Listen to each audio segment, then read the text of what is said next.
इस देश के अंदर लॉकडाउन आप बेशक कीजिए, कोई आपत्ति नहीं हमें। लॉकडाउन आप 3 महीने का करिए, चाहे 300 सालों का करिए, कोई आपत्ति नहीं हमें। लेकिन साथ साथ आप ये काम भी करिए कि 3 महीने का अगर आप लॉकडाउन करेंगे तो 3 महीने का इस देश की गरीब जनता का बिजली और पानी का बिल माफ करिए।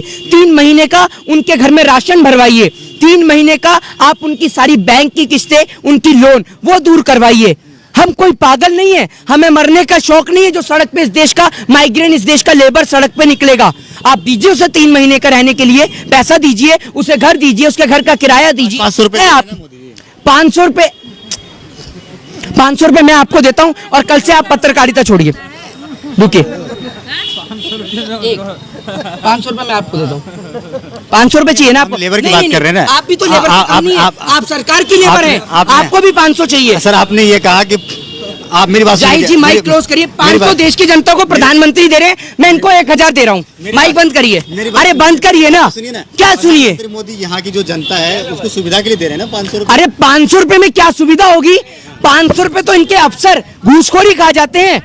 500 रुपए इस देश के अंदर अफसर घूसखोरी खा जाते हैं। खुश हो रहे हैं ना? अरे 500 रुपए में आपको एक बताइए, 500 में सिप्ला कंपनी का इंजेक्शन आ रहा है, रेमडेसिविर जो आ रहा है, ठीक है, उसकी कीमत 5000 रुपीज है, ठीक है, और आप 500 रुपए में करा रहे हैं। 500 रुपए मोदी जी, 500 रुपए छोड़िए, 5000 रुपए ले लीजिए और प्रधानमंत्री पद से इस्तीफा दीजिए ना। 500 रुपए अपने मंत्रियों को, एमएलए को 500 रुपए क्यों नहीं देते?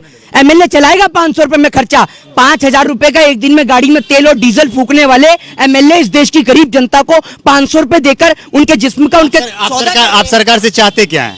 500 रुपए ना दे और दे तो बिल्कुल दीजिए ना। 3 महीने का बिजली पानी माफ करिए अगर लॉकडाउन करते हैं। 3 देश की अर्थव्यवस्था खत्म हो जाएगी ना फिर, अगर पैसे लोगों में बांट दिया जाए तो देश की अर्थव्यवस्था। वाह, 3000 करोड़ की सरदार पटेल की मूर्ति बना दो तो देश की अर्थव्यवस्था बढ़ जाएगी, ठीक है। 10 लाख का सूट पहन लो तो देश की इकोनॉमी बढ़ जाएगी, ठीक है। और करोड़ों रुपया अपनी विदेश यात्रा पे खर्च कर दो तो देश की जीडीपी बढ़ जाएगी। कौन से स्कूल से पढ़ के आए हैं आप? लेकिन अगर गरीब जनता को दे दो तो इकोनॉमी भी गिर जाएगी, जीडीपी भी गिर जाएगी। कौन से स्कूल से पढ़े? मोदी जी के स्कूल से पढ़े क्या जहाँ डिग्री नहीं मिलती? बताइए ना। या जी पढ़े लिखे, डबल एमए कर रखे हैं। हाँ, मोदी जी ने चाहिए तो आप मोदी जी, एक बात मुझे बताइए ना, आप मोदी जी के क्लासमेट थे क्या? मोदी जी के क्लासमेट थे, उनके साथ पढ़े हो क्या आप? कैसे पता आपको मोदी जी पढ़े? मोदी ने दीक्षा भी मांगी है, चाय भी बेची है। तो आप क्यों नहीं मांगते भीख? आपको मांगने से मना करा है? पूरी जनता के हाथ में तो कटोरा थमा दिया। और लेकिन आज आप ये देखिए कि मंदिर और मस्जिद के बाहर बैठने वाले लोगों को कोई भीख भी नहीं देता, क्योंकि देंगे कहां से? इन्होंने तो पूरी देश की जनता को ही भिखारी बना दिया। क्या भिखारी बना दिया? आप देख लीजिए ना क्या हालत है लोगों की, देख लीजिए क्या हालत है इस देश के लेबर की।